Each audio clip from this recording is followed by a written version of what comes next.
Imagine you're Larry Millete and you have spent thousands upon thousands of dollars communicating and paying spellcasters to help your wife fall back in love with you. And for months and months and months, you're sending emails and text messages to someone named Tess Joy, who claims to be a high priestess and a licensed energies worker.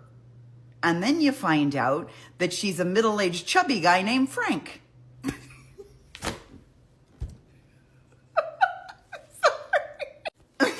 I'm sorry, I've recovered now.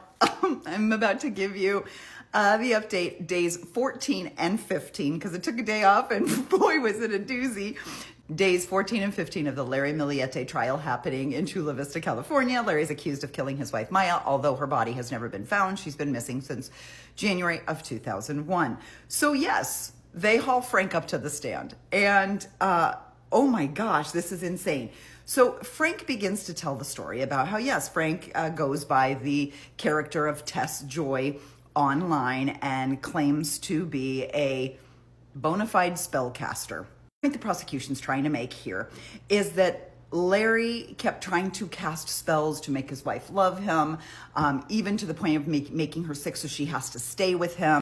He quit requesting the spells right after Maya went missing, which means that Larry knew Maya wasn't coming home.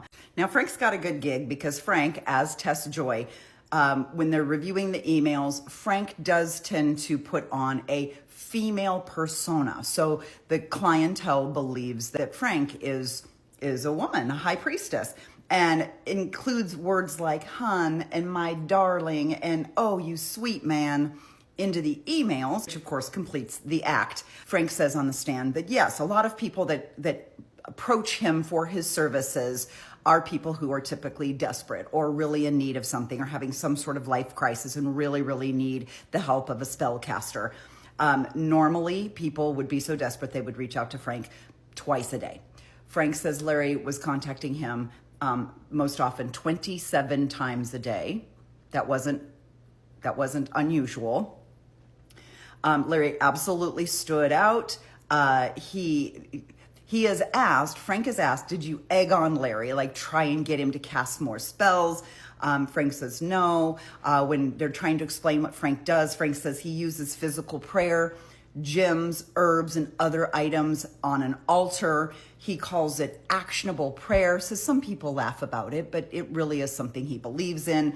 He said that Larry wanted instant gratification. Frank said to Larry, this takes months. Like you do one spell and it could take months, but Larry wasn't willing to wait. He kept requesting more and more spells. He said mostly that Larry was casting love spells in the beginning. Larry asked for Maya to desire him again and that she would want to be intimate with him more than once per day. Frank says that his spells are built with positive energy to make the world a better place. That's all Frank is setting out to do. And he doesn't practice black magic or voodoo.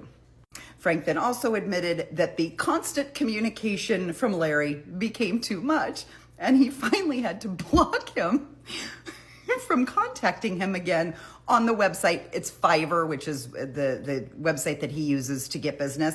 He finally had to block Larry because Larry is such a needy little son of a bitch that even the person he's paying to talk to blocked him.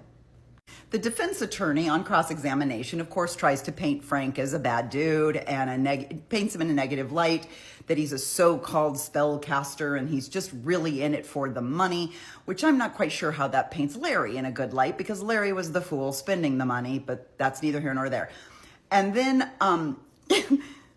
then the defense attorney asks him, like, why did you continue? Like, you knew Larry was desperate. Why did you continue taking his money? And, and Frank says, well, he continued talking with Larry and he kept suggesting, more spells and other ideas. It wasn't that he was trying to string him along and take his money.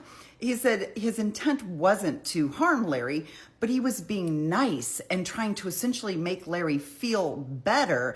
And then it got to the point where Larry was so, adamant about contacting him all the time that he wanted to stay in Larry's good graces to keep him from writing a bad review on the website. Just can't redirect. He has asked if he ever has cast spells for harm. Frank says no. Would he ever do what Larry was asking? Cause harm, sickness, broken bones? And he says never. Now, next, there is a coworker of Maya's who just testifies that Maya was a very private person and usually didn't open up to her about things, but then did confess to her that Maya had caught Larry putting their children's cell phones in Maya's car so that he could track her whereabouts. And then for the rest of day 14 and into today, we heard from Maya's coworker, Christine Temmers. She revealed that they were friends, very good friends. It was basically Maya's work bestie. There was a number of them that had a private thread message on Facebook. And at one point they discovered that they thought maybe it's Larry coming in and pretending it's Maya and giving responses to answers that didn't sound like Maya. So they suspected that Larry had infiltrated their group.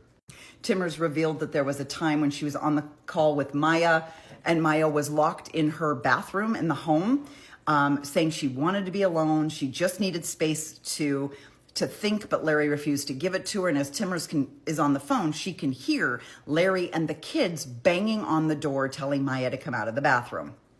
Timmers says, quote, she just wanted a little bit of space and it wasn't being given to her in her own home.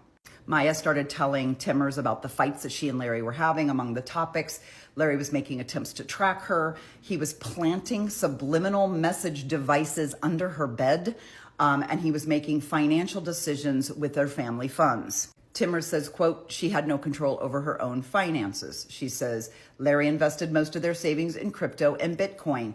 Maya asked him not to touch the savings for the kids, but he did it anyway. Timmers said that Maya was seeing a counselor, and the counselor asked Maya, why not get a divorce? If it weren't for the finances holding you back, would there be any other reason?